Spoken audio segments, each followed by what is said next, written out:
परमपिता परमात्मा और उनकी सभी पवित्र आत्माओं को नमस्कार। अगर मनुष्य के जामे में आकर भी हम इस संसार में सुख और शांति प्राप्त नहीं कर सकते तो फिर और किस जामे में प्राप्त कर सकेंगे। संत महात्मा उपदेश देते हैं कि इस दुनिया में कभी किसी को हमेशा के लिए सुख और शांति नहीं मिल सकती, क्योंकि यह दुनिया सुख और दुख का घर है, पुण्य और पाप की नगरी है। हम अपने पुण्यों और पापों के कारण यहाँ आकर सुख और दुख भुगत रहे हैं। अच्छी तरह दुनिया में खोज करके देख लो, कोई शख्स ऐसा नहीं मिलेगा जिसे इस शरीर में बैठकर सुख ही सुख मिलते हों, कभी दुखों का सामना ना करना पड़ा हो, या किसी को दुख ही दुख मिलते हों, कभी सुख की सांस न आई हो।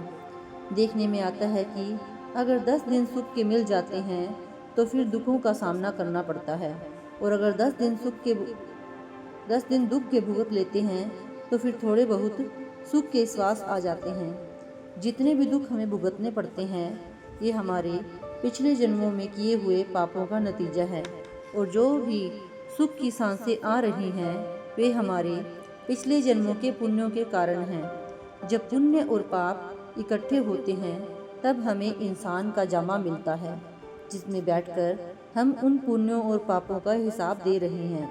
अगर हमारे सिर्फ पुण्य होते तो हम स्वर्गों में पहुंच जाते, और अगर सिर्फ पाप होते तो हम नरकों में सजा भुगत रहे होते। किसी के ज़्यादा पुण्य और थोड़े पाप हैं तो वह ज़्यादा सुखी और कम दुखी नजर आता है। किसी का पापों का बोझ ज़्यादा हो जाता है और पुण्यों का कम, तो वह ज़्यादा दुखी है और कम सुखी है।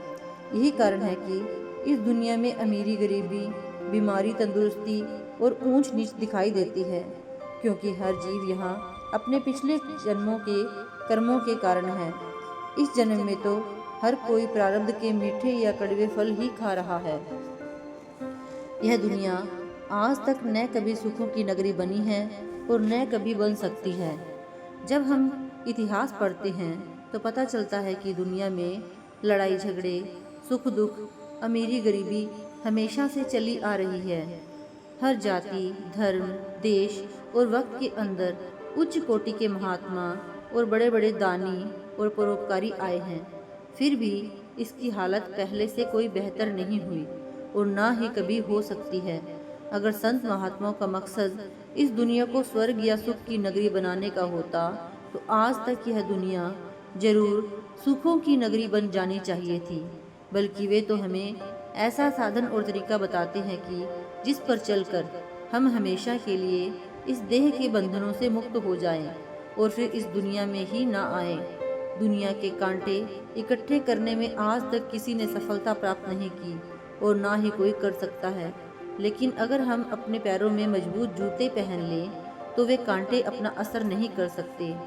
दुनिया की समस्याएं न आज तक किसी ने हल की हैं और न कोई हमेशा के लिए ही हल कर सकता है, लेकिन महात्माओं के उपदेश पर चलकर हम अपने ख्याल को इतना ऊंचा ले जा सकते हैं कि दुनिया के सुख दुख की समस्याएं हम पर असर ही नहीं कर सकती।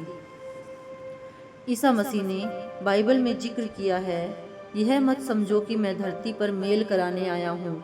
मेल कराने के लिए नहीं बल्कि तलवार चलाने आया हूँ, क्योंकि मैं तो आया हूँ कि बेटे को उसके पिता से और बेटी को उसकी माँ से और बहू को उसकी सास से अलग कर दूँ। यानी मैं इस दुनिया को सुख और शांति की नगरी बनाने नहीं आया, बल्कि जीवों को यहाँ से आज़ाद कराने आया हूँ। माँ बाप, बेटे बेटियों वगैरह के आपस के मोह के बंधनों को काटने आया हूँ। एक दूसरे के लगाव, मोह या प्यार की जंजीरों को तोड़कर उनको आज़ाद करने आया हूँ। Thank you.